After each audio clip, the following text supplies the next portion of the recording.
Kenapa sih kita itu gampang kecewa? Kenapa sih kita itu gampang frustasi? Kenapa sih kita gampang stres? Di kalangan remaja tidak sedikit ya yang punya masalah. Terus masalahnya itu membuat aktivitas menjadi terganggu ya. Dan kita mau coba lihat sebetulnya di mana sih pokok masalahnya? Apa sih yang menjadi penyebab atau sumbernya ya? Kalau seumuran teman-teman aja gampang sekali untuk frustasi, gampang sekali untuk stres. Gimana nanti kalau menghadapi dunia kerja atau ketika sudah berkeluarga? Kalau kita memperhatikan lembaga survei ya, yang bicara soal kasus perceraian itu tinggi, makin kesini makin tinggi. Kenapa ya? Kok bisa semakin lama semakin tinggi? Nah, itu sebetulnya mulanya dari ketidakmampuan untuk mencari tahu penyebab, juga ketidakmampuan untuk menangani stres atau frustasi itu sendiri. Jadi awalnya itu dari kecewa. Orang kecewa karena ekspektasinya itu tidak terwujud. Dari frustasi yang berkepanjangan itu kemudian menjadi stres. Stres itu pada dasarnya baik. Tidak selalu dimaknai buruk ya. Stres itu baik sebetulnya. Bisa berdampak baik. Masa krisis itu bisa berdampak baik. Jadi kita mengevaluasi lalu melakukan reformasi diri. Nah, itu kan awalnya dari krisis. Tapi kan kita nggak perlu sakit untuk jadi sehat kan? Setuju nggak? Apa kita perlu sakit untuk jadi sehat? Sama halnya, apa kita perlu stres dulu baru kita mau merubah, mau mereformasi diri kita? Oke, kita lihat ya. Apa sih sebabnya sih? Atau sambil kita diskusi nggak apa-apa. Jadi nanti yang mau jawab dipersilakan ya. Atau mau interupsi, mau tanya silakan. Kadang kita itu frustasi bukan karena kadang kita itu stres bukan karena masalah yang kita alami itu berat. Tetapi karena kita menaruh ekspektasi yang terlalu tinggi terhadap apapun dan terhadap siapapun. Saya ulang. Kadang kita itu mengalami frustasi, stres, bahkan juga bisa ke tingkat depresi ya. Sebetulnya bukan karena masalah yang kita alami itu berat. Tapi karena kita menaruh ekspektasi terlalu tinggi terhadap apapun dan siapapun. Apapun tuh maksudnya apa? Kita menaruh harapan, cita-cita kita terlalu tinggi. Kita juga menaruh harapan ke orang. Jadi kita berharap orang itu memperlakukan kita seperti apa yang kita mau. Jadi masalahnya sebetulnya di ekspektasi yang tinggi ini. Ekspektasi tinggi yang tidak tercapai inilah yang menyebabkan frustrasi dan stres. Frustasi kan artinya ekspektasi kita yang nggak terwujud. Segala sesuatu yang tidak terwujud sesuai dengan ekspektasi kita. Makanya orang yang menaruh harapan tinggi terhadap apapun dan siapapun, siap-siap dia kecewa. Siap-siap kecewa. Siap-siap frustrasi. Siap-siap stres. Dan stres tidak selalu buruk atau negatif, tetapi juga positif tadi ya. Keadaan krisis itu bisa memaksa kita untuk mereformasi diri. Tapi yang jadi pertanyaan selanjutnya yang seperti yang tadi saya sudah kemukakan ya. Apakah kita harus sakit dulu untuk jadi sehat? Kan kadang orang gitu ya, menjaga pola makan, pola hidup, karena kena penyakit. Entah obesitas, entah diabetes, entah macam-macam pokoknya.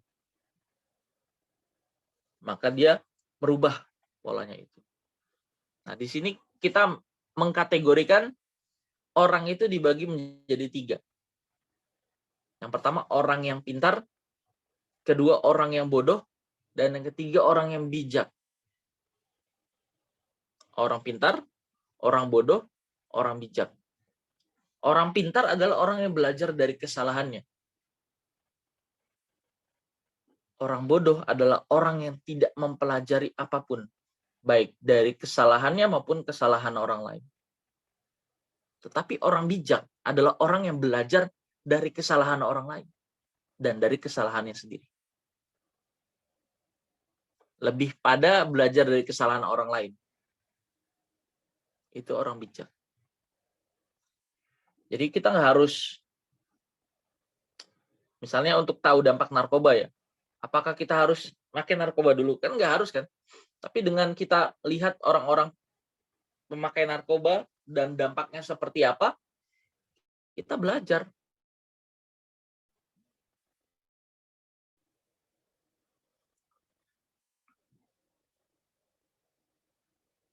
Ada juga orang yang nggak punya anak ya. Nggak punya anak karena memang dia nggak menikah ya. Contohnya Romo, pastor ya. Bisa lebih bijak menghadapi masalah keluarga. Kan kadang kita suka dibalikin ya. Jangan ngomongin tentang pola asuh lah. Jangan ngomongin tentang anak lah. Jangan ngomongin tentang psikologi anak lah. Orang kamu sendiri nggak punya anak. Orang kamu sendiri nggak mendidik anak. Nah itu kan pasti kita dibalikin begitu, betul nggak? Tapi tadi orang bijak apa? Orang yang belajar dari kesalahan orang lain. Sama kayak tadi, apakah saya harus pakai narkoba untuk saya tahu dampak narkoba itu seperti apa? Tentu tidak. Sama halnya seorang tadi ya imam ya. Kenapa seorang imam, romo, pastor itu bisa lebih bijak? Karena belajar dari kesalahan orang lain. Jadi nggak harus punya anak untuk bisa mendidik anak. Yang kedua tadi orang apa? Orang bodoh ya. Orang yang tidak belajar dari apapun. Nah kita udah salah nih. Terus kita nggak belajar dari kesalahan kita yang kemarin. Kita buat lagi. Salah lagi nih. Kita nggak belajar juga. Waduh. Jadi kalau nggak mau dikatakan orang bodoh, ya belajarlah dari kesalahan kita. Tapi kalau kita mau jadi orang bijak, kita tidak perlu membuat satu kesalahan untuk belajar dari kesalahan itu. Kita cukup belajar dari kesalahan orang. Itu namanya orang bijak. Maka orang bijak itu orang yang juga tidak menaruh ekspektasi terhadap apapun dan siapapun. Kenapa kita gampang kecewa sama orang, sama mama papa kita, sama adik atau kakak kita, sama saudara kita, atau orang dekat kita? Kenapa? Karena kita menaruh ekspektasi tinggi tadi. Jadi orang yang berharap sama orang lain, itu siap-siap dia kecewa. Dia sedang membuka dirinya untuk disakiti. Dia sedang membuka dirinya untuk disakiti. Jadi kalau nggak mau kecewa, ya jangan berharap ke orang. Ya udah kalau gitu saya berharap kepada diri saya sendiri. Diri kita sendiri juga orang. Betul nggak? Jadi kalau kita bilang, saya nggak mau berharap ke orang lain lagi. Saya mengandalkan diri saya sendiri. Diri kita sendiri juga orang kan. Diri kita sendiri juga orang. Dan pasti mengecewakan. Nah, disinilah peran iman ya. Peran iman kita. Lalu berharapnya ke siapa? Ke Tuhan. Ke Tuhan. Ini mungkin terdengar abstrak ya. Berharap ke Tuhan itu yang kayak gimana? Berharap ke Tuhan itu yang seperti apa? Berharap ke Tuhan itu adalah kita harus percaya bahwa Tuhan itu memahami kita. Tuhan itu mengerti kita. Tuhan tidak mungkin mengecewakan kita. Meskipun keadaan kita mengecewakan. Tapi di balik semua itu pasti ada maksudnya.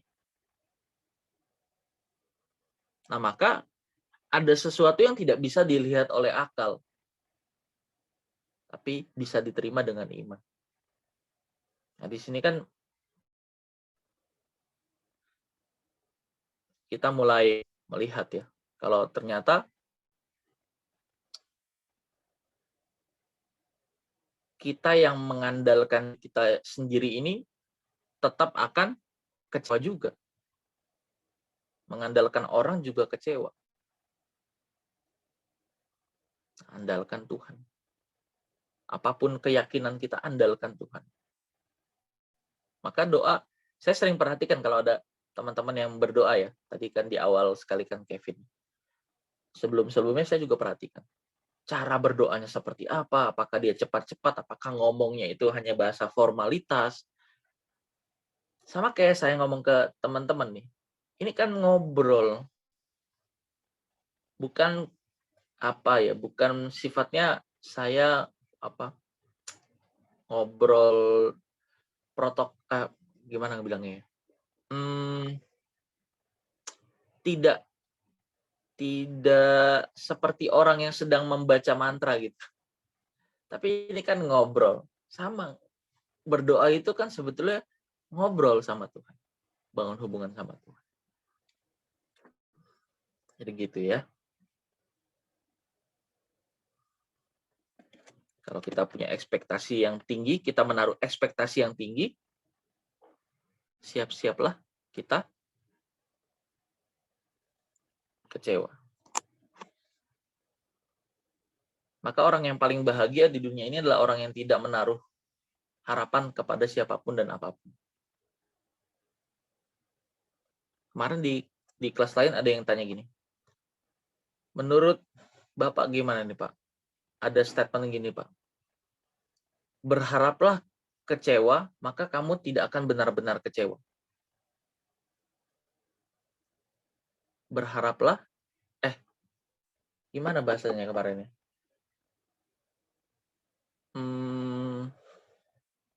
Bersiaplah untuk kecewa, maka kamu tidak akan benar-benar kecewa.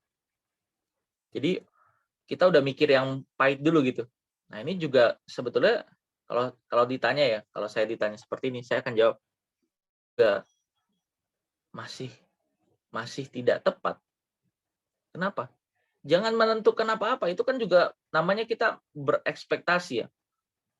Apalagi kita berekspektasi buruk. Kita berekspektasi buruk terhadap seseorang. Tadi bersiaplah kecewa, maka kamu benar-benar tidak akan kecewa. Namanya kan kita udah menentukan terlebih dulu ya. Jadi gimana seharusnya? Ini aja, natural aja. Natural aja. Kita tidak usah menentukan apa-apa terlebih dahulu. Kita tidak usah menentukan emosi terlebih dulu. Nah, baru nanti kalau ada kejadian, kita sikapi kejadian itu. Orang bijak selain orang yang belajar dari kesalahan orang lain, selain orang yang tidak menaruh ekspektasi atau harapan terhadap apapun dan siapapun, orang bijak juga berarti adalah orang yang bisa merespon segala sesuatu dengan tepat. Orang bijak artinya dia tahu cara ngerespon yang benar pada saat ada situasi yang tidak mengenakan.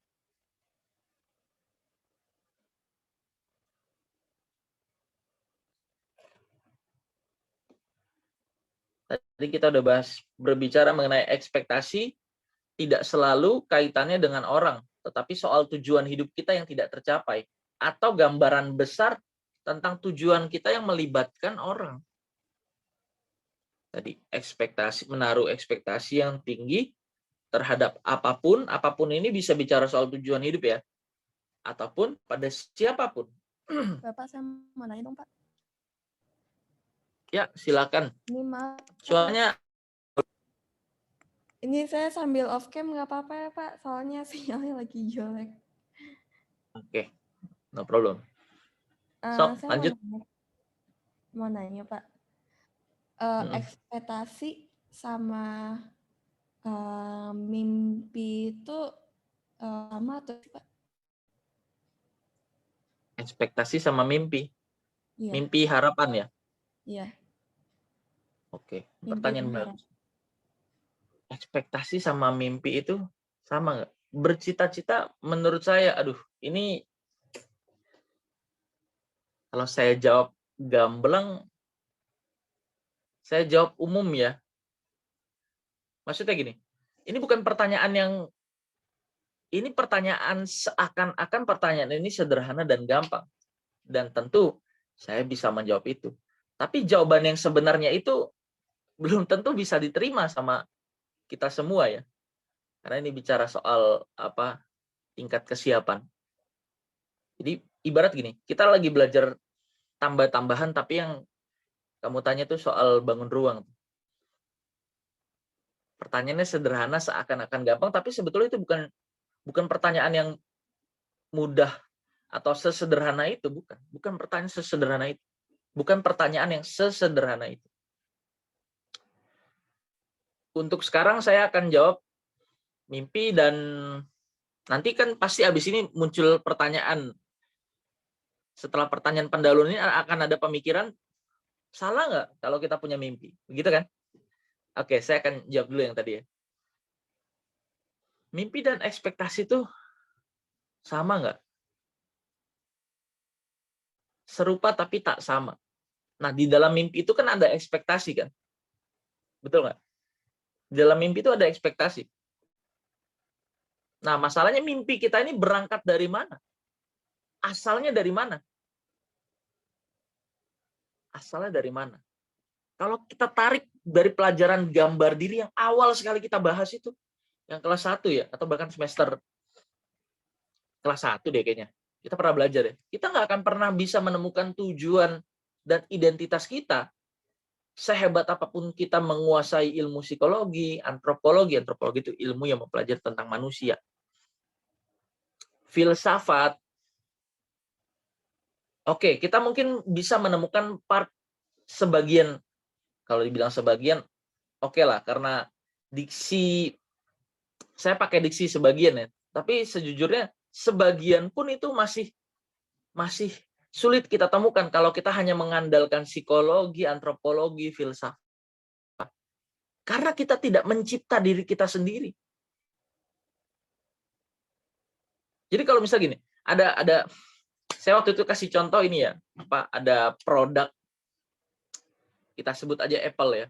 Siapa yang paling mengerti tentang Apple? Jawabnya apa? Kira-kira siapa? Siapa yang paling mengerti tentang Apple? Foundernya, Pak. Foundernya. Betul.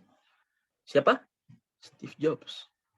Siapa yang paling mengerti tentang kita? Nah, itu udah kejawab tuh. Itu udah kejawab tuh. Kita tidak menciptakan diri kita. Seakan-akan kita berhasil menemukan orang yang terlihat, Orang yang kaya mungkin terlihat sudah menemukan tujuan hidupnya.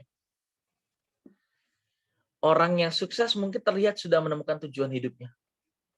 Tapi kalau kita pertanyakan dengan jujur, dan orang itu sendiri yang bisa menjawabnya dalam hati kecilnya, apakah dia sudah bahagia? Apakah dia sudah menemukan tujuan hidup? Nah, pertanyaan itu nanti silakan disimpan di benak, di hati teman, di hati kita semua, untuk kita pertanyakan dengan jujur nanti. Ketika kita sudah kita mencapai posisi yang disebut sukses itu, kita simpan pertanyaan ini. Kira-kira apakah kita sudah menemukan kebahagiaan yang sejati? Jawaban Bapak filosofis. Ya mau tidak mau, ini kan memang ini tidak bisa dihindarkan. Maka tadi di awal sekali saya bilang kan, sebelum jawab pertanyaan ini pertanyaan yang tidak sesederhana itu. Gitu ya. Tapi makasih udah tanya ini pertanyaan bagus. Jadi mimpi dalam arti dream ya. It's my dream gitu ya. Yang nonton filmnya pasti tahu nih. Di dalam mimpi itu ada ekspektasi. Sekarang saya akan kembalikan ini menjadi sebuah pertanyaan refleksi. Apakah mimpi kita itu udah benar, sudah sesuai dengan tujuan kenapa kita ada di bumi ini? Apakah mimpi, cita-cita kita sudah sesuai dengan tujuan mengapa kita ada di bumi ini?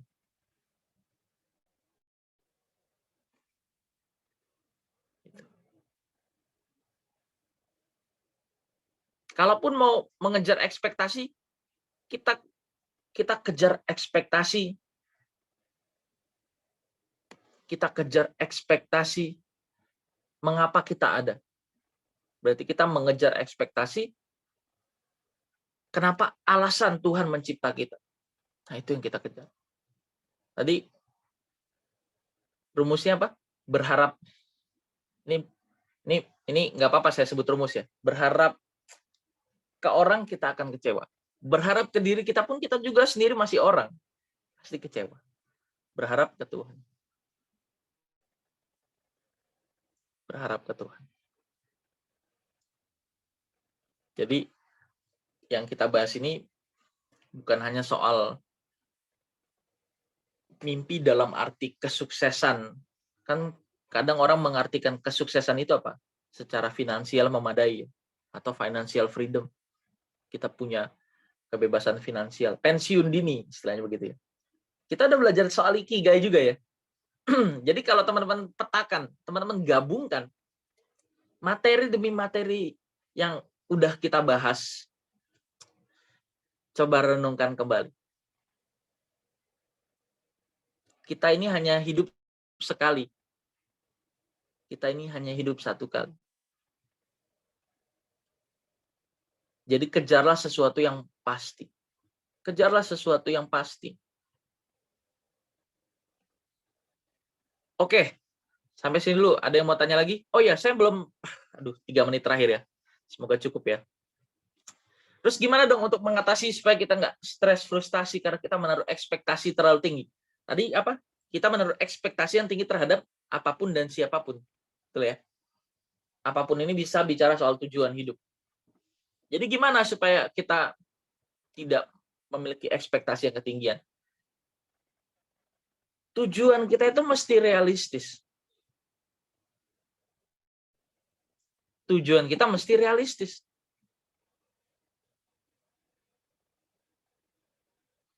Kalau teman-teman pernah belajar tentang smart analysis, pernah belajar nggak?